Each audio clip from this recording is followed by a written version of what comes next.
Hi, friends. We haven't done a video podcast in a long, long time. And I've missed showing you my projects and I've missed chatting about yarn stuff and all of that. So I decided to give it a little go and see if I can show you some of my projects. Um, this is obviously a non regular video podcast. It used to be monthly, now it's not. If you would like information about anything you see in the podcast, it's in the description box as usual. And I will try to put stuff on the screen, but that may or may not happen. So, if this is your first time encountering me, I am a knitting, crochet, Tunisian crochet, spinning, dyeing. I'm basically an everything fiber arts podcast. Occasionally there'll be a little bit of discussion about like gardening slash animal raising type stuff because I do technically live on like a small farmette homestead type situation, but that's not really the main focus of what I talk about. So this is mainly going to be fiber arts. Um, Today, I just want to do sort of a project catch up and discuss with you what I've been working on. And I'd love to hear from you too. This is very much not just a one sided podcast. I love chatting about fiber arts. And honestly, social media lately has just been weird and not really doing it for me. And I would love to just chat with people without feeling salesy, like I'm selling stuff to you. And so that's what this space is for. I do also have a Discord channel if that is more your thing. It's not super active right now, but it kind of ebbs and flows. Sometimes when it gets more towards a cooler season where I live, the pace tends to pick up as people are doing gift making or whatever. So, I'm going to start with some projects that I've made recently. If you are on any other social media channels like Instagram or TikTok, you've seen them. But here I get to actually talk to you about my experience instead of crafting a caption, which I really like. Um, you might hear birds outside my window.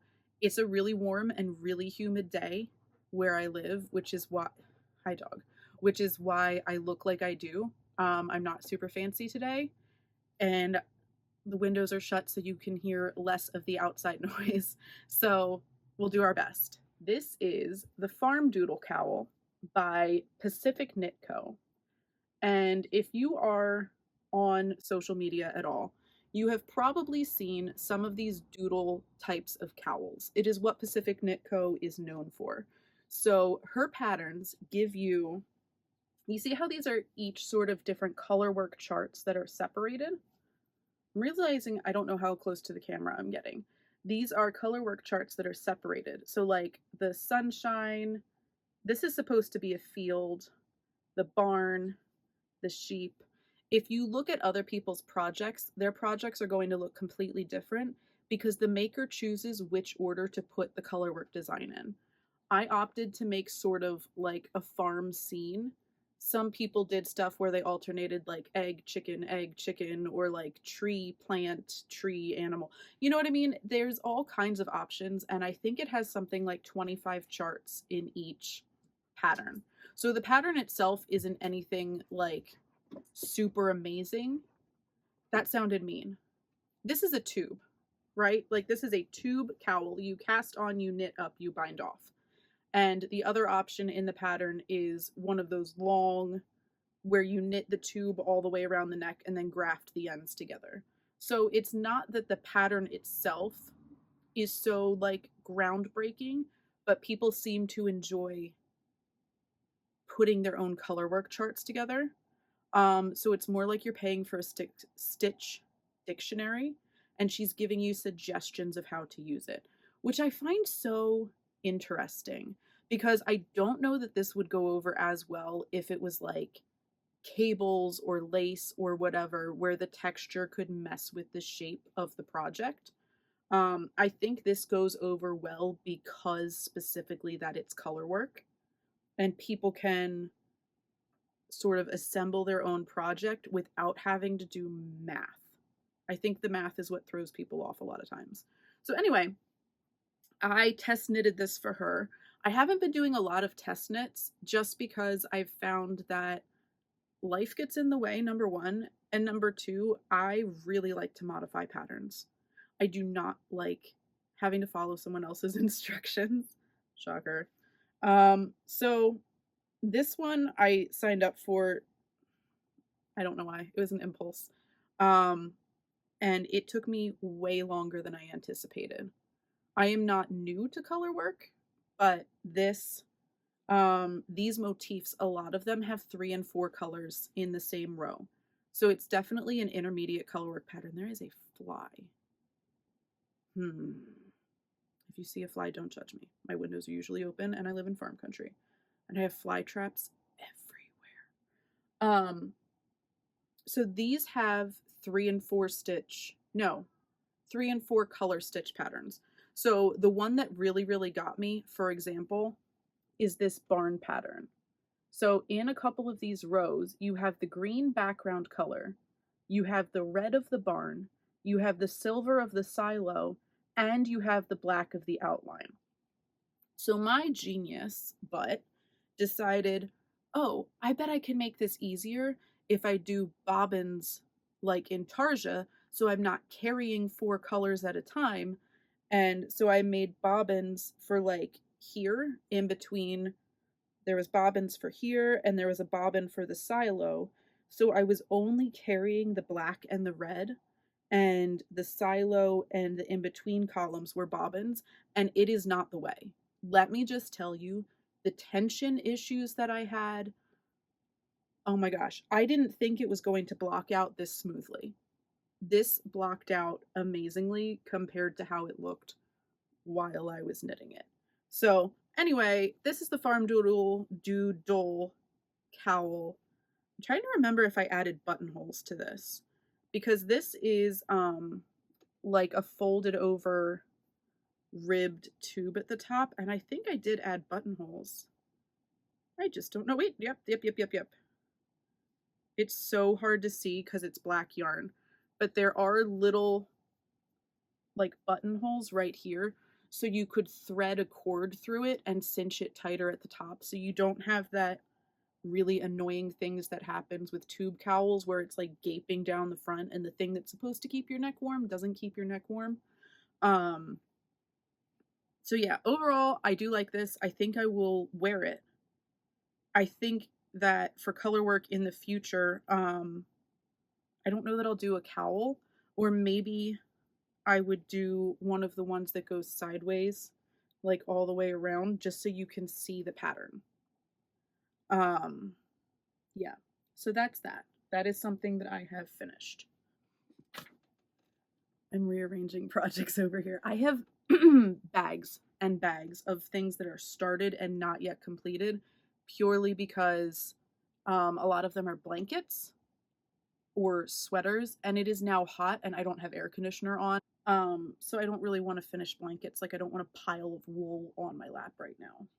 But with that said, this is a blanket that I recently finished. Well, maybe not that recently, but it got done within this year. So it got done within the past 6 months. Okay. This is a blanket that I made for my niece's son. And it was supposed to be a baby shower present.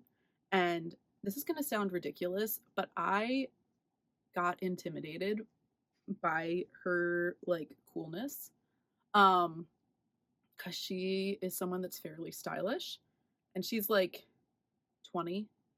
And I was just like, I am really intimidated to show up with a handmade gift. So even though I value handmade stuff, I was like, I just whatever. And so I didn't do it.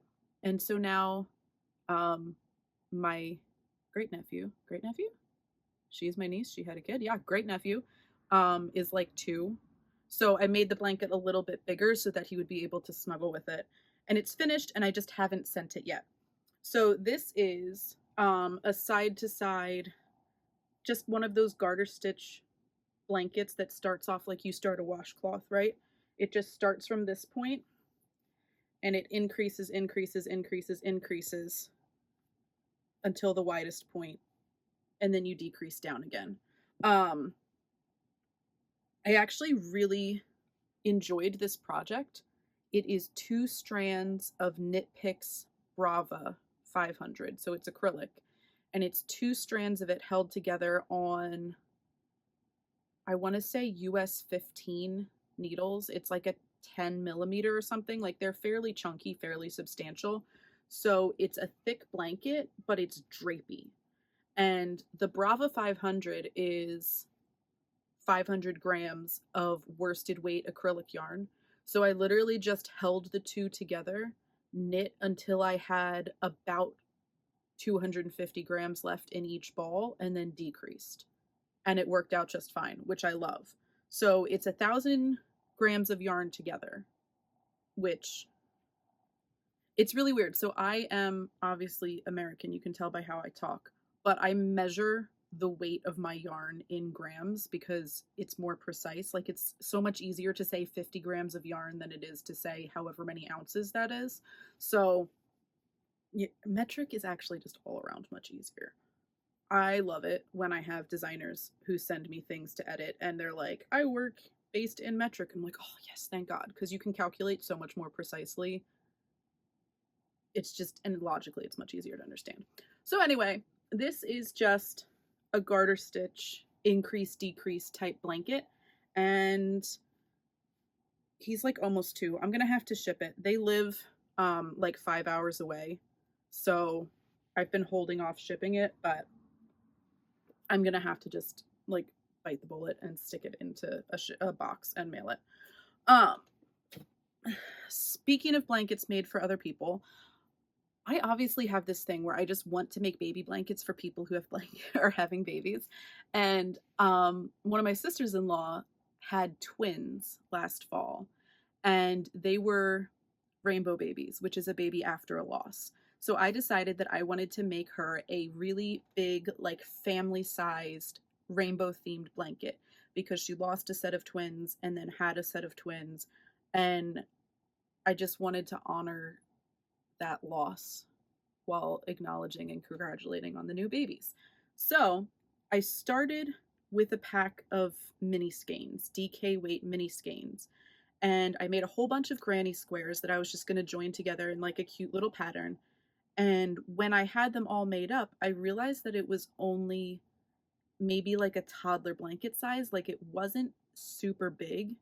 Um, so I started adding, you may have seen some undyed like white granny squares, and I'm just going to start showing you. You're not going to be able to see the whole blanket. I will insert a video. I climbed up onto something outside and did the whole like blanket drop thing that you see on social media because it's really the only way to show the whole blanket. So essentially what I did is I took like the colored granny squares and surrounded them by a white row, and I attached them all into strips like this. And then I started crocheting solid colored granny stripe in between to make it bigger. Keep in mind that I wasn't really shooting for a specific size. I just thought to myself, like, okay, I have this many strips because I wanted it to be the length that it could cover an adult, which it is.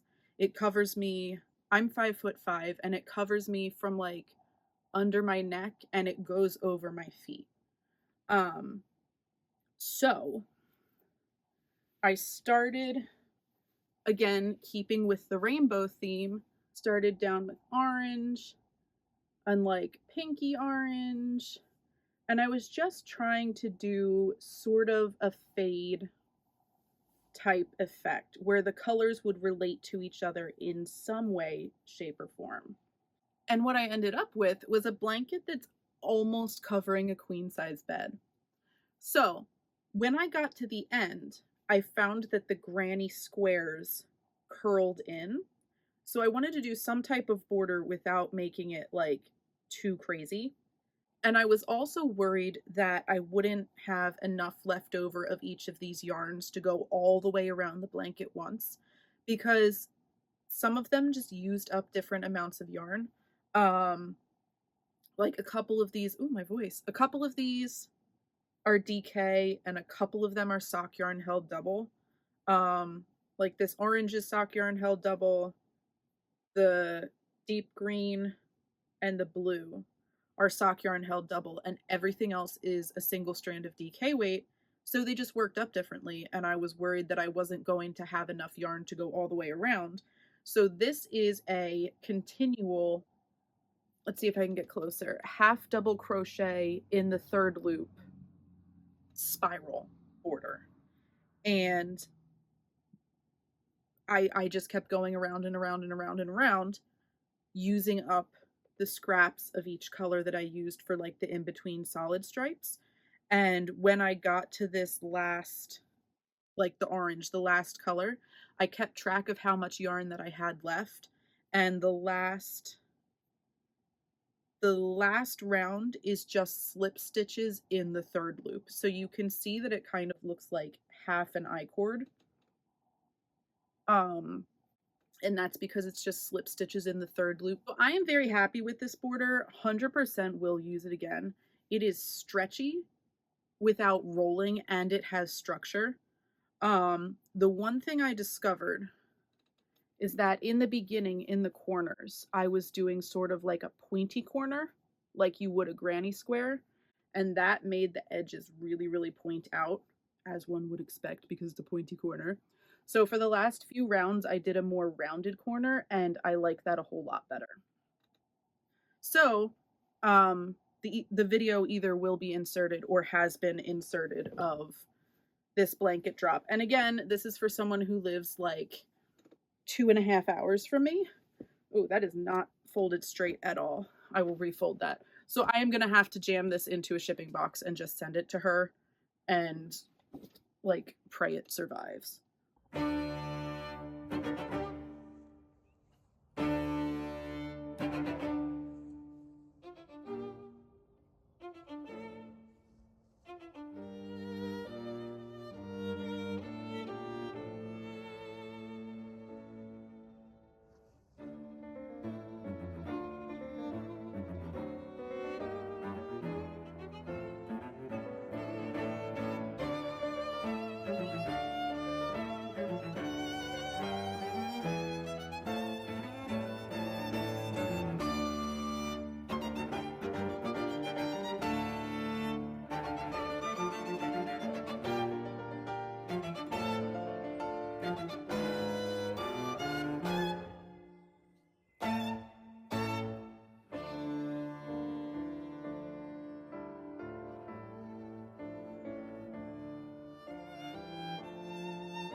Now, let's talk about projects that are not finished.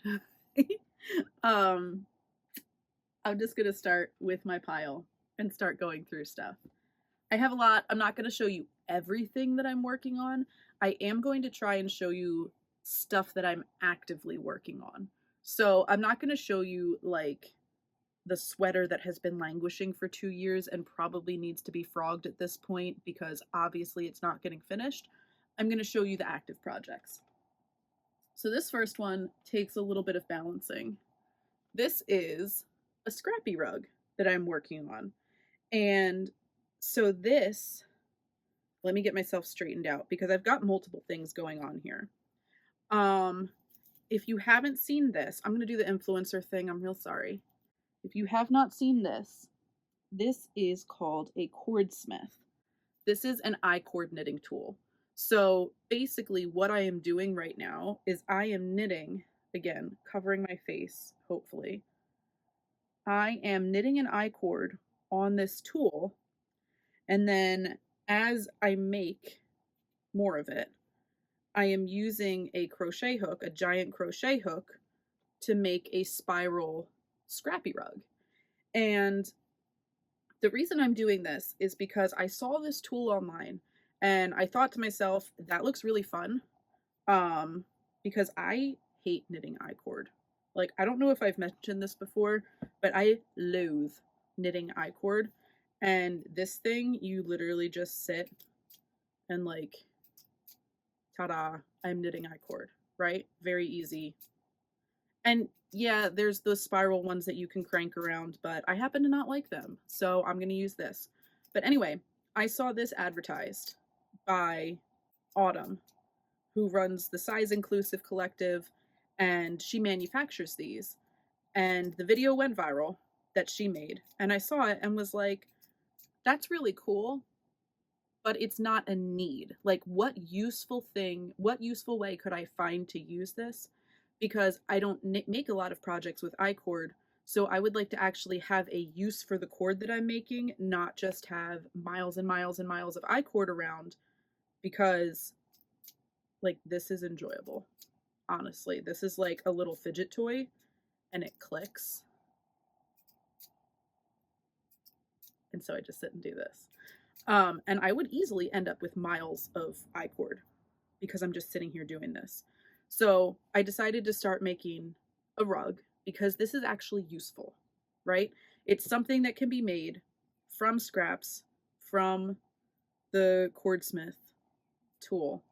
And as I was showing pictures of this on TikTok, the video went viral, which was not my goal. I'm just sharing projects, but the video went viral. And so overnight, I had hundreds of people asking me, where can I buy this tool? Where can I buy this tool?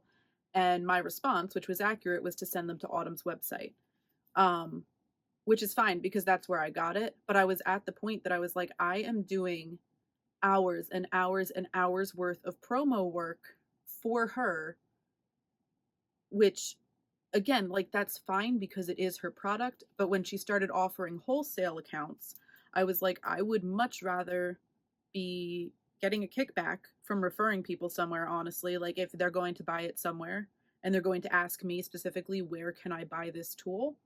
Then I might as well say you can get it from me. Which I'm making this video. It's actually currently sold out because they all sold twice and I have another restock coming. So my bad. Sorry, I'm sort of doing promo on this on the first podcast I've done in 6 months, and I don't have any to sell. My bad. So if you see this after, like, today is Friday the 14th of June. So if you see this after, like, maybe the 21st of June, 2024, or a little bit later, there might be some on my website. I don't know. We'll see. But that's part of why I have links. So you can just go, if you see stuff you like in the podcast, you can go look. But yes, this is really thick. And I anticipate that it's going to be very heavy. And that's why it's going to be a rug and not a blanket. But you could definitely make like a weighted blanket with this or something because it's just so, it's nice and heavy, but it doesn't feel, I don't know. It just feels nice. I like it. It's a fun project. So that's my little Cordsmith thing. And I am just using leftovers. I'm using scrap yarn. So this is sock yarn held double. Again, it's like my go-to weight of yarn is either DK weight or sock yarn held double. So this is sock yarn held double. Some of these, like this denim and this green and the center ones, are DK weight held single. And it's just enjoyable. I just like working on it. So that's that. Something else I've been working on is this, oh, I'm going to be tangled for a second. Like scarfy shawl blanket situation. At the same time that my one niece had her son, my other niece, who is her sister, had a daughter literally on the same day. They were pregnant at the same time, ended up having their babies on, I think it was on the same day. I'm pretty positive. So again, being the baby blanket person, this is for the little girl. And I figured because they live at the beach, a really nice, like a lightweight cotton, something you can just carry around and throw in the car with you, would be helpful. So that's what this is going to be. And it's going to be, again, like toddler sized. So this is just an expanding lace pattern. And it will probably end up being bigger than I anticipate because lace blocks out and it's cotton. But this is, I'll show you the little cakey situation. It'll end up going all the way to the yellow at the border. I would say I'm probably about halfway through this. I don't have the ball band, but the cake of yarn is from an Etsy shop called Pick the Yarn. Choose the Yarn? Pick the Yarn? I think it's Pick the Yarn. And it's one of those shops where, let's see, this is 1, 2, 3, 4. This is 5 strands of basically cotton thread that are just wound up into a cake together. And so the way the color transitions work are that the one color, it's like 5 strands of the navy that's wound up for so long. And then she breaks one strand of the navy and puts in one strand of the next color. So, like one strand of purple. And then again, you carry on winding for so long, break another strand of navy, add in another strand of purple. So it's a gradient, it's a gradual color change that isn't made by dyeing, it's made by changing the color of each strand of yarn as you go. This is similar in concept to, what are they called? Schepes, the Dutch company with the ship, Schepes, I think. Whirls, or Hobie has Twister, they call it, or like Cotton Kings. This is an unplied cotton. Some of the brands, depending, like Twister has a twist to it, so it's plied, it's not just strands of cotton next to each other. Um, but yeah, I really like this. I also have a cake from her that is wool. And I like that you can customize the length in this shop because she's hand winding them, right? She's putting so many strands on, winding them, and so you can customize the length. And it's really helpful if you want to do a big project. Or I think you could probably even get enough that if you got like 2 really massive cakes, you could probably crochet like a sweater or a dress, because the Hobie ones and the Shepes ones come in like 200-gram cakes, and that's about as big as they get. And I believe that each of these was like 350 to 400 grams. And I believe she had up to 600 or 800-gram cakes. So if you had like 2 800-gram cakes, you'd have 1,600 grams of yarn, which again, 100 grams is 4 ounces. I usually need like 6 to 700 grams of yarn to knit myself a sweater. So 800 grams or like 2 500-gram cakes would definitely be enough for me to make a sweater. So it's just a cool option that's an Etsy shop, and I thought I would share. The pattern is my I-95 shawl, which my I-95 shawl is not a square, it's a triangle. So I basically just took the lace pattern for my I-95 shawl and made it into a round. And I'm just keeping on going. It's very simple. It's a 3-row repeat. I don't know if I'll publish the pattern or not because, once again, it's really simple and it just goes until you reach the edge. So we'll see. It's one of those things that I feel like it's so simple. Like, does it even need to be published? I don't know. Not everything needs to be published. There was a time where I was cranking out patterns, kind of desperately trying to publish everything that I could. And the ambition that I had to publish overreached what I was capable of doing with my time. And the return on self-publishing right now is really not that high. The majority of patterns I have published recently have not even paid for their tech editing. So I am reevaluating what I would like to publish. I'm trying to make sure that what I want to publish is actually something that I feel other people would benefit from making, not just, hey, I took a lace pattern and I put it on something, let me show you, and publish a pattern. Like, you know. So, speaking of which, this is my actual current carry around with me whip. And I don't know if I will publish this, but I love it so much. This is a knit and crochet fusion scarf shawl type situation. I went to Maryland Sheep and Wool and I had a really good time talking to Terry from At Haynes House Yarns, as I always do. And I got two skeins of sport weight from her. And I was thinking, people, you see a lot on the internet, like, oh, do you knit or do you crochet? Like, it's an either or thing, and people like to pit knitters and crocheters against each other, which is wild. We're all doing fiber arts. If you're weaving, if you're spinning, if you're knitting, if you're crocheting, who cares? We're all being creative and making something that's like, I don't know if this exists. I'm sure it does because people are people. I don't know if this exists in other crafts. Like, I don't know if the type of painting you do gets criticized, but I don't think that knitting and crochet need to be separate, even though patterns tend to be. So, what I did is this is crochet lace on the bottom. And then with knitting needles, I picked up and knit, and I'm using short rows to shape the body of the scarf slash shawl. And let's see if I can find a good way to show it. Because I'm using short rows, you can see like the center part in here is longer, and towards the edges it's shorter. So it's going to be fat in the middle and swooping out in a crescent. I am almost at the end.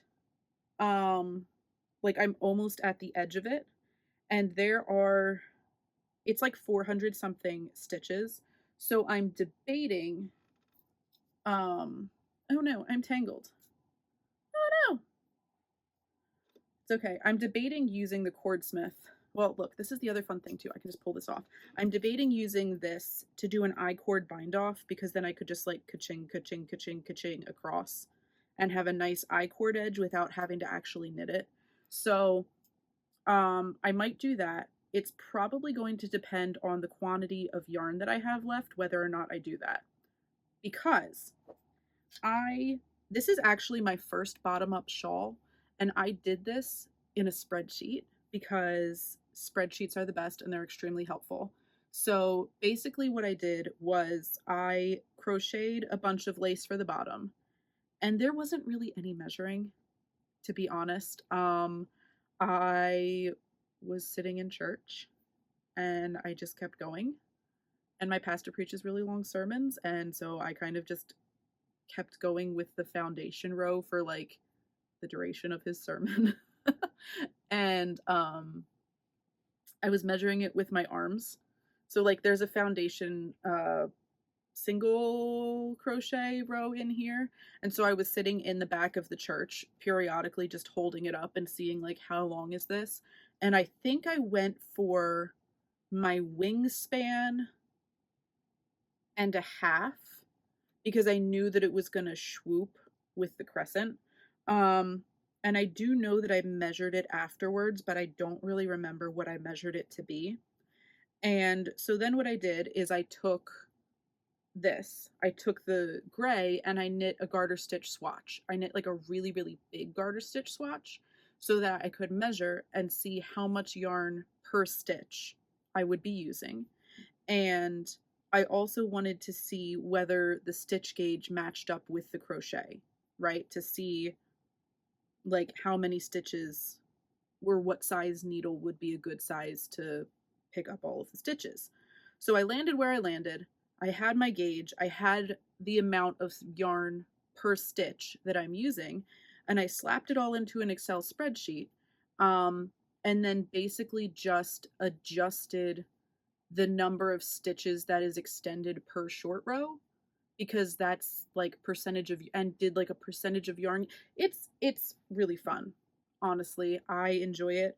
And now that I have that template made, I could do like any number of shawl curves or like anything. And I really am excited. And that probably means you're going to see more bottom up shawls, whether I publish them or not.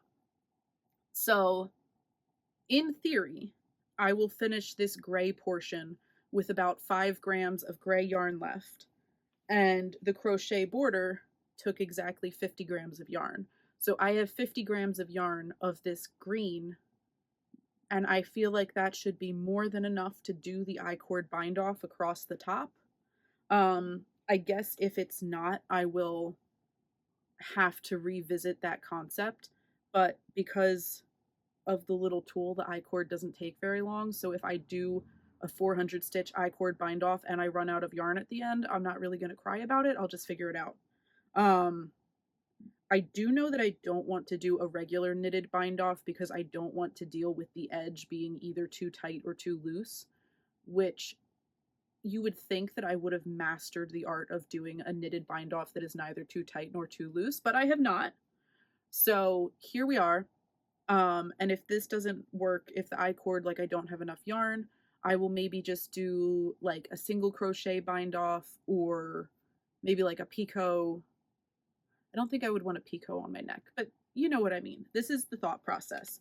So yes, beautiful yarn, sport weight, at Haynes House Yarn. The green is called Extended Haynes, and the gray is called Gray, gray, not Grey, which if you didn't know, Americans spell the color gray with an A, and non-Americans spell the color gray with an E. So, ta-da. That is that. Let's see. Oh, this is a fun one. All of the Making for Babies, apparently. I had not planned this on being the Making for Babies episode, but here we are. My sister had a baby in December, and on Instagram, I saw this little baby, like, star suit. I guess they can't call it a jumpsuit because of, like, trademark or whatever, but it's a little star suit. And the woman made it look like Patrick Star from SpongeBob. And I was like, yes, 100% we'll be doing that. And I asked my sister, who lives all the way across the country, how would you feel if I turned your son into Patrick Star? And she was like, oh my gosh, yes, please do it. So this is the back of the bodysuit. I have to finish the last leg.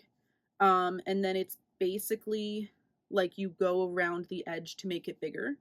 The base size is the same size for every baby. She has like newborn, 3 to 6, and 6 to 9 months, I think.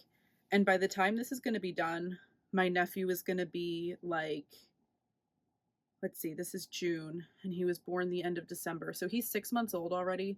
So by the time I finish it, he's probably going to be like 7 or 8 months. So I'm planning on making it a little bit bigger than the largest size. I'm going to make it like a 9 to 12 month size. And I'm making it in cotton because they're moving to North Carolina at the end of this month. So I'm going to wait like until they've moved before I give it. They're moving to North Carolina, and I figured if you go to the beach, you have a little cotton like cover up for when the baby's done or whatever, to because you know cotton's absorbent. So yes, I am using dishcloth cotton for a baby, which is not what I would normally use, but under those circumstances I feel like it's a good choice. So this is the body for, you know, Patrick Star. I'm putting a picture up in case somehow you have lived under a rock and not seen Patrick Star. So this is the body, and then I am using green for, what is it? No, he has purple shorts with green accents. No, green shorts with purple, like Hawaiian, like groovy flowers on them. So I have a purple acrylic around here somewhere, and that's going to be the only part that's acrylic, and the rest of this is just this Michaels, the Loops and Threads classic cotton.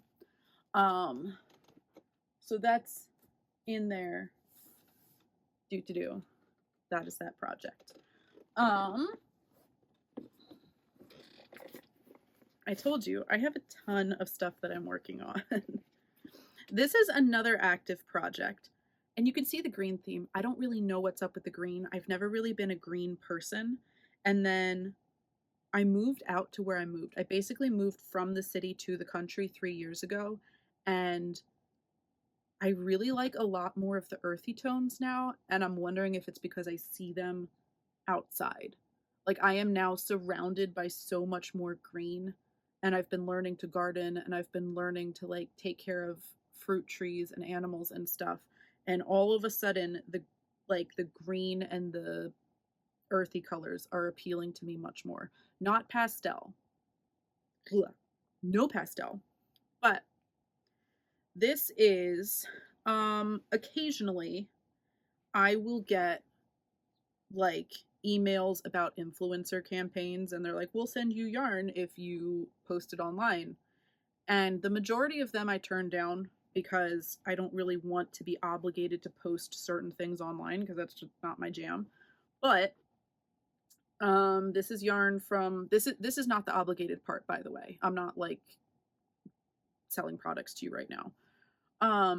This is a cotton linen blend. And this is the same lace stitch that I put on the bottom of that shawl, but it's extended. So I'm not really sure what this is going to become. I was originally planning a tote bag because, or like a market bag type situation because it's cotton and linen. But this is 3 repeats of the lace. And I have almost gone through 2 out of 5 of the balls of yarn. So if I'm only going to get 7 repeats out of the lace, like 3, 6, 7, I guess in theory I could fold this up into a bag or, you know, do one of like these type situations, but I'm not sure how big of a bag this would actually make. So I think at this point my plan is just to make a long strip of fabric and figure it out after. So the yarn is a fingering weight, which is unusual. It's fingering weight, half cotton, 35% viscose, which is usually bamboo, and 15% linen. Ta-da.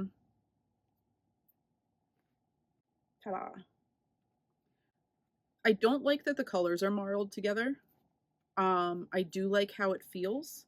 It feels softer than dishcloth cotton. It feels softer than straight linen. But it's not as much of a pain in the butt to work with as bamboo. Like if you've worked with a plain bamboo yarn, it's like splitty and I just don't enjoy it. So I do like these blended together. I don't like that it's not a solid color. I would prefer for this to be a solid color. So yeah, so I'm really just enjoying this stitch and putting it on all of the things. And that's why you're seeing it here. So hopefully by the time I record another podcast, I will have figured out what to do with this large chunk of fabric, whether it's a bag or, I don't know, the back of a tank top, and I'd have to order more to make the front or something like that. Actually, that would be kind of cute.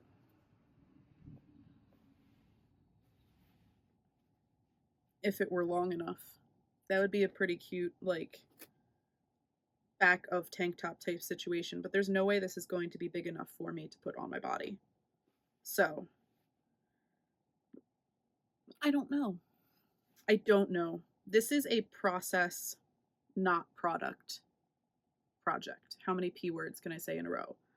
Process, not product. I am enjoying working on it. I do not know what it will be at the end, but it feels nice to work on.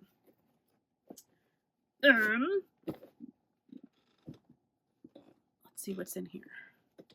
Oh, and my travel sock for the moment. My travel sock is one of my, I'm getting stuck, Louisette socks.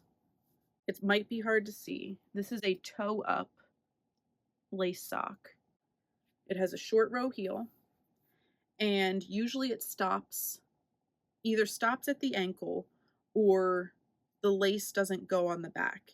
And I'm attempting to modify it so the lace goes all the way around to the back as well. But I kind of lost the desire to start working on or keep working on it once I started putting the lace on the back of the leg.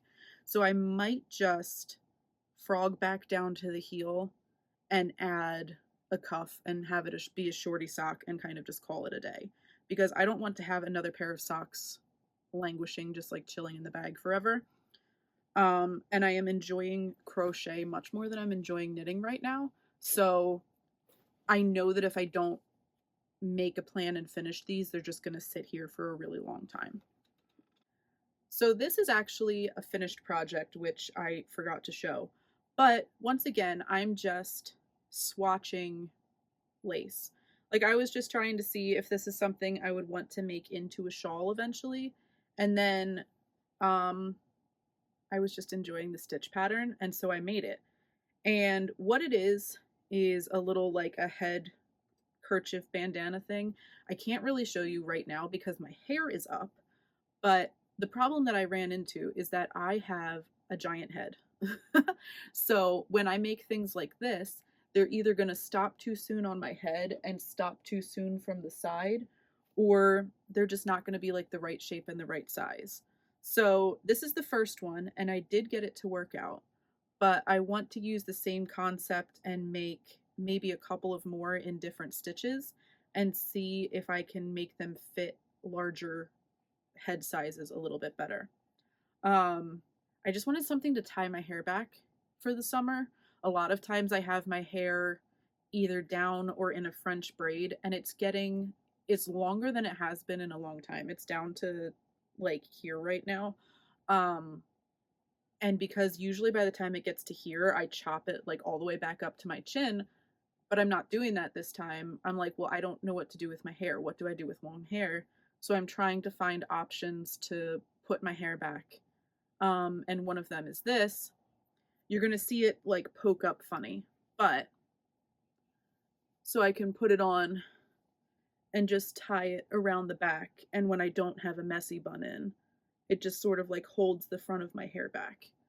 Um, I don't like head cover religiously or anything, but I assume that that would work also if you were wanting to cover your head for religious purposes. So yeah, do. And again, this is just a lace swatch. It's not really a pattern. And then I was like, oh, look, it's also like you could tie it on and make it a little bandana cowl if it was a more solid pattern. Like this is very open. Obviously, this isn't really going to be useful in the wintertime because, huge open arches. But if this were a solid, imagine this is just solid like double crochet or something. You could just tie a little bandana on and have a warm neck in the winter. And again, not have the thing where the cowl comes out to here because you can tie it as loose or as tightly as you want to and just pop it inside your jacket or whatever. So I will probably be making more of these with different stitch patterns. This one is from the top and goes down. I do also want to try some that come from the bottom and go up towards the head and see which style I like better, as well as maybe some that are a full band around the head. We'll see what happens. So that is what I have to share with you. That ended up being way longer than I anticipated. So if you actually watch the whole thing, holy cow, and thank you. And I guess I look forward to seeing what you all have to say. I hope to see you here in the comments. I hope to see you on Discord. And I will put a reminder in my phone. I will schedule and try to make sure that I am doing this at least once a month so that we can catch up with each other.